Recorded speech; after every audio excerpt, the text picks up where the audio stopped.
Dear students, welcome to Gate Smashers. आज की इस वीडियो में एक्सप्लेन करने जा रहा हूं कंडीशनल प्रोबेबिलिटी।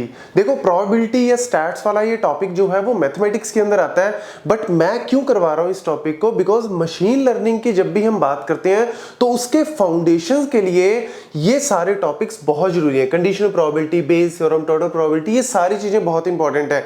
इसको आप बिल्कुल ऐसे समझ सकते हो, अगर आप कोई घर देख रहे हो और उस घर में आपको लग रहा है कि यार बड़ी अच्छी लकड़ी का काम हुआ है, बड़ा अच्छा फर्श लगा है, ये सारी चीजें आपको बाहर से दिखती हैं, लेकिन उस घर की सबसे इंपॉर्टेंट चीज पता है क्या है? वो है उस घर की नींव, उसका बेस। और नींव सबसे ज्यादा स्ट्रॉन्ग बनाते हैं। वो क्यों बनाते हैं? क्योंकि उसके ऊपर आपने पूरे के पूरे घर को टिकाया हुआ है। तो इसीलिए मशीन लर्निंग तो ये सारी सुपरवाइज्ड अनसुपरवाइज्ड तो ऊपर से दिख रही है आपको, बट उसका जो बेस है वो एक्चुअल में प्रोबेबिलिटी से ही स्टार्ट होता है। तो इसीलिए सबसे पहले कंडीशनल प्रोबेबिलिटी देखो, बेसिक प्रोबेबिलिटी के बारे में आपको थोड़ी बहुत नॉलेज होगी कि यार हम एक्चुअल में क्या कर रहे हैं। हम ये चेक कर रहे हैं कि likelihood of a particular event, मतलब किसी इवेंट के होने के चांसेस।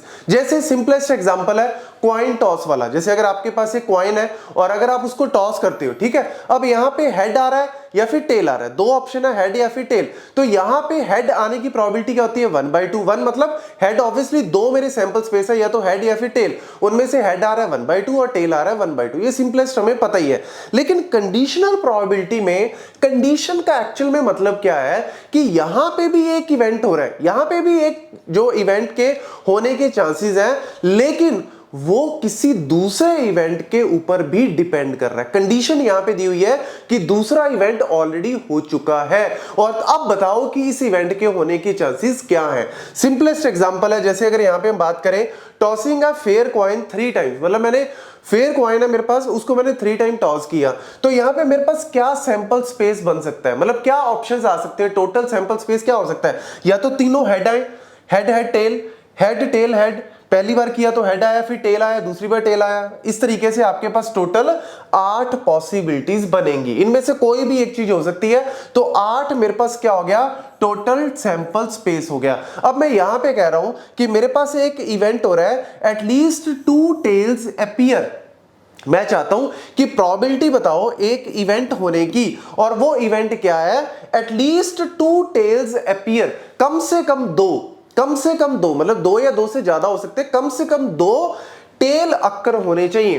कैसे करोगे? आप टोटल सैंपल स्पेस में से देखोगे कि कहां है 2 या 2 से ज्यादा टेल, निकाल लो जी। एक यहां पे है, नहीं है, ये एक है ना टेल, यहां पे मिल गया, एक हो गया, उसके बाद 2 हो गए, 3 हो गए, 4 हो गए। आपको दिख रहा है यहां पे इनमें 2 या 2 से ज्यादा टेल है। तो आप क्या करोगे? ठीक है सर, 2 या 2 से ज्यादा टेल चाहिए, तो 4 टोटल मेरे पास ऑप्शंस है, और मेरे पास जो सैंपल स्पेस है वो क्या है? टोटल 8 का। तो आप इसको क्या कर सकते हो? 1/2 प्रोबेबिलिटी आ जाएगी सर, काम मेरा खत्म हुआ। यस और नो? सिंपल। ऐसे ही एक और इवेंट अक्कर हो रहा है, लेट्स सपोज मेरा PF, और वो इवेंट क्या कह रहा है? फर्स्ट कॉइन शोज हेड, मतलब पहला कॉइन जो है, मतलब पहले जो आए वो क्या आए? हेड आए। उसके बाद ठीक है टेल आए चाहे हेड आए, उससे कोई लेकिन पहला हेड आना चाहिए। तो देख लो जी, पहला हेड कहां पे आ रहा है? 1 2 3 4 जगह पे, बाद में कोई लेना देना, पहला हेड होना चाहिए। तो फिर आप कहोगे कि सर 4 ऑप्शन है, मतलब लाइक्लीहुड ऑफ इवेंट कितने हो रहे हैं मेरे? टोटल 4, और मेरा सैंपल स्पेस है 8 का, तो 1/2 इसका भी आंसर आ गया। हो जाएगा जी। ये सिंपलेस्ट, एक सिंपल सा आपको प्रोबेबिलिटी का फंडा पता लग गया। अब आते हैं कंडीशनल प्रोबेबिलिटी पे। अगर अब मैं पूछूं कि मेरे को ये बताओ probability of occurrence of an event E, क्या एटलीस्ट 2 टेल अपीयर, बट मैं आपको कंडीशन दे दूं कि ऑलरेडी फर्स्ट कॉइन जो है वो हेड शो करना चाहिए। अब मैंने गिवन दे दिया, यहां पे कंस्ट्रेंट आ गया, कंडीशन आ गया, और इसको हम इस तरीके से मेंशन करते हैं। हम कह रहे हैं कि फाइंड द प्रोबेबिलिटी कि कम से कम 2 टेल आने चाहिए। ये तो सिंपल था, लेकिन अब कंडीशन है 2 टेल आने चाहिए कम से कम, गिवन दैट, क्या बोलेंगे हम? गिवन दैट कि फर्स्ट कॉइन जो है वो क्या होना चाहिए? आपका हेड शो करना चाहिए। फर्स्ट कॉइन जो है वो आपका हेड शो करना चाहिए। ये चीज ऑलरेडी हो चुकी है, तो यहां पे फर्स्ट कॉइन हेड होना चाहिए, कंडीशन आ गई, कंस्ट्रेंट आ गया। तो इस केस में हमारी कंडीशनल प्रोबेबिलिटी लगेगी। इसका फॉर्मूला क्या होता है? E/F का formula, E/F divide by PF। अब तो आपको बिल्कुल इजी लगेगा, कुछ भी नहीं है। PF हम ऑलरेडी कैलकुलेट कर चुके हैं, क्या था? 1/2 था।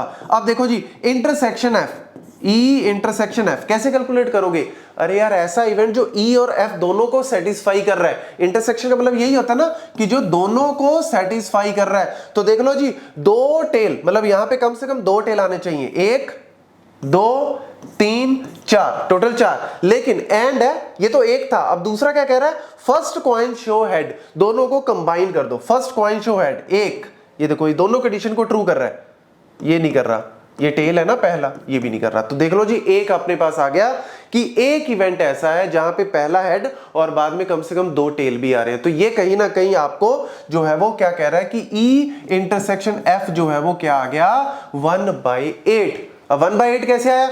अरे यार टोटल इवेंट तो 8 है, उनमें से सिर्फ एक इवेंट ऐसा है जो दोनों कंडीशन को ट्रू कर रहा है, तो 1/8। क्योंकि हर एक इवेंट के होने के चांसेस तो 1/8 है ना। इसका अकेले की प्रोबेबिलिटी 1/8, इसकी 1/8, इसकी 1/8, तो ऑब्वियसली इसकी क्या हुई? 1/8। तो ये आ गया डिवाइड बाय पी एफ, हम ऑलरेडी कैलकुलेट कर चुके हैं, 1/2। तो ये मेरा जब आप सॉल्व करोगे तो 2/8 हो जाएगा, जिसको आप 1/4 कह सकते हो। तो ये सिंपलेस्ट एग्जांपल है किसका?